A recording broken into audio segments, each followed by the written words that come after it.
Hello, I'm Jhumur Chaudhary. Welcome to my channel Eduskillshub. Thank you so much for supporting me and my channel so far. Hope all of you are doing well. Stay healthy and happy. Keep on smiling. If you are new to my channel, so please do subscribe my channel and press the notification bell as well. So let's get started.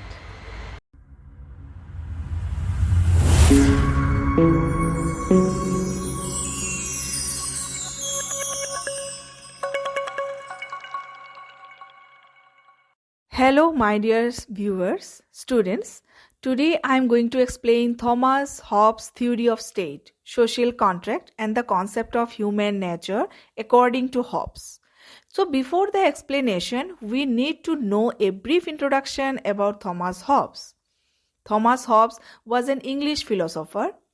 He was born in 5th April 1588, Malmesbury, United Kingdom. Hobbes is best known for his book Leviathan, written in 1651 AD. In this book, he expounds an influential formulation of social contract theory. Actually, the term Leviathan comes from the Hebrew Leviathan, which comes from a root that means to twist, to turn, to win, or to coil. Today, the name is often used to refer sea monster or to any gigantic powerful thing. Now, let's start the theory of social contract according to Hobbes. In the political thought, Hobbes reflected the then socio-political situation of England. According to Hobbes, man by nature is nasty, brutish, and selfish. For that, he required a strong authority to check or control man. Therefore, he favored a strong monarch on the throne who could check selfish habits of the people. Now, let's start the theory of social contract according to Hobbes. In the political thought, Hobbes reflected the then socio-political situation of England. According to Hobbes, man by nature is nasty, brutish, and selfish. For that, he required a strong authority to check or control man. Therefore, he favored a strong monarch on the throne who could check selfish habits of the people. So, it clearly indicates that Hobbes was a strong supporter of absolute or unlimited monarchy. Now we need to know the concept of human nature according to Hobbes. Man is by nature nasty, brutish, and selfish, according to Hobbes. Individuals of the society are one of the main sources of his political thought. He says that man by birth are equal in intelligence. Man's desire to have the same thing. It is an important reason of quarrel between individuals. Hobbes' conception of human nature is based on two basic factors. These are, all men are equal and men fight each other. According to him, man is by nature selfish, and for fulfillment of his selfish desire, he may do any crime. Now, let's see Hobbes' state of nature. According to Hobbes, before the creation of the state by means of contract, people lived in the state of nature. He depicted a very dark picture of the state of nature in which people used to live. According to him, life of man in the state of nature was solitary, poor, nasty, brutish, and short. Kill whom you can, take what you can, was the slogan of the day. Eye for eye, tooth for tooth was the order of the day. It was a lawless existence. People lived as they liked. Might was the right. It was really an intolerable condition faced by man day after day. To escape from this intolerable condition, people living in the state of nature decided to give up the state of nature and form a state by means of contract. Theory of social contract. Thomas Hobbes was one of the exponents of the social contract theory. He expressed his views on contract theory in his famous book Leviathan. According to Hobbes, the state of nature in which people at first lived before the birth of the state, which was a state of anarchy. Might was right, and the hand of every man was against every other man. Life in such a state of nature was solitary, poor, nasty, brutish, and short. To escape from such intolerable conditions, people made a contract with an individual and surrendered all their natural rights to him in return for a guarantee of protection of life and property. This individual was not, however, a party to the contract and was not bound by the terms of the contract.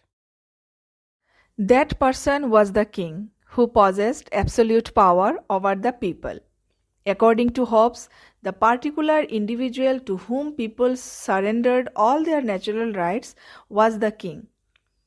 He is above all laws. He was not answerable to the people for his administration.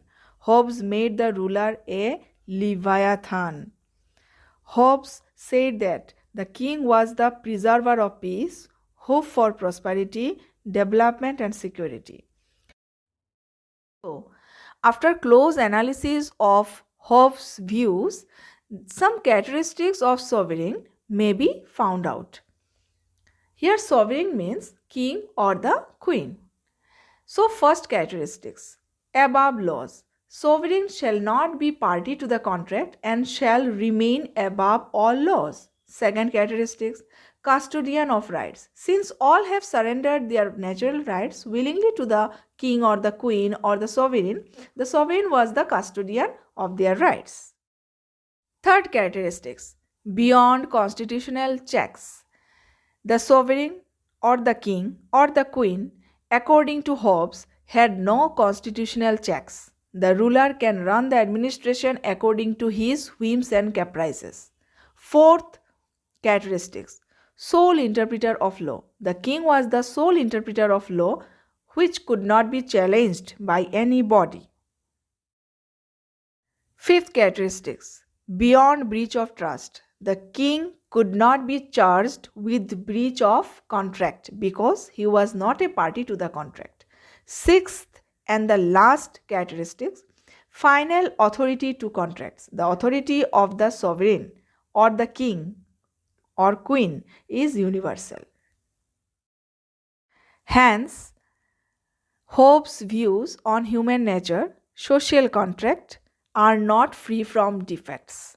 The first defect or the criticism, the social contract theory explained by Hobbes has no historical basis. It is a speculative one. Second criticism or second defect of Hobbes' theory. This theory is illogical because people living in the state of nature had no idea about the state. Now the question is, how could these people having no idea about the state decided to form state by means of contract? Fourth criticism, Thomas Hobbes' views on social contract is dangerous because he made the king absolute. People have no power to dethrone a tyrannical ruler. So his view becomes dangerous to the ruled. So, in the conclusion, it may be said that whatever the defects of his theories or views, it contains a good deal of truth and served a very useful purpose, as it helped in destroying the false belief that state was created and conducted by God himself. His views established the idea among man that state is a human institution built up by human beings according to their own necessities. Hope you have understood the Thomas Hobbes social contract theory. More videos are on the line. Keep on watching. Take a very good care of yourself. Thank you so much for watching. Bye bye.